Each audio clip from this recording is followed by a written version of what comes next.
We're here to talk about the Taiji classics of double weighted or double heavy. Double weighted involves a concept where the legs and the feet are placed in the position where the weight is equal, like a balance scales. So when we start our form, we usually start together, and then we make a step outward. When we make a step outward, we enter the first stage of double weighted.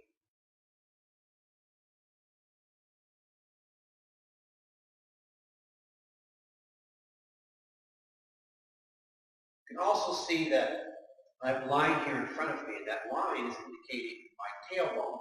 My tailbone is pointing downward, and it's a part of the balance scale, where one cheek is on one half of the body and the other cheek's on the other half of the body. So when we do a motion of stepping, we have a process of learning how to make the steps when we go forward also be on one side of the scale or not. So this line in front of me is to indicate what scale, side of the scale you're going to be on. Now, if I started to form here, notice how my tailbone is down, and this line is indicating a demarcation of where the tailbone is. And if I made my first turn and I step into a motion like park the horse's mane, I need to make sure that the weight has transferred over this center line. So the center line is where my tailbone is again. So if I made the step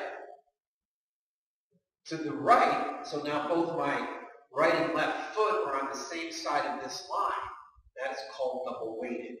So my weight is on the same side of the scale. When I make a step, it needs to be on the other side of the spine. So now I have one cheek one way and one cheek the other way. The other problem with double weighted is that oftentimes people, when they make their step, they end up having weight equal on both feet. That also is something we want to avoid. Weight either has to, when you're going forward, has to be more to the front foot than it is to the back foot.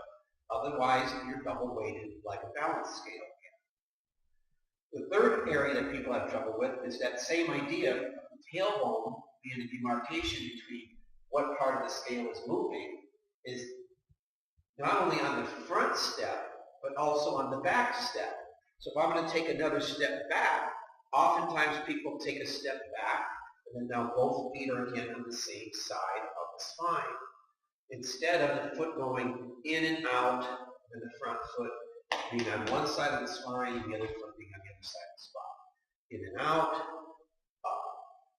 What I see a lot in Tai Chi in error would be the opposite of that, where we would go, like I showed you before, in and in, particularly in a movement like retreat with post monkey, in and in, as opposed to in and out, in and out. Anyway, this is the idea about looking at the concept of double weighted or double heavy. I hope this helps. I hope you understand what the meaning is. I hope you understand how to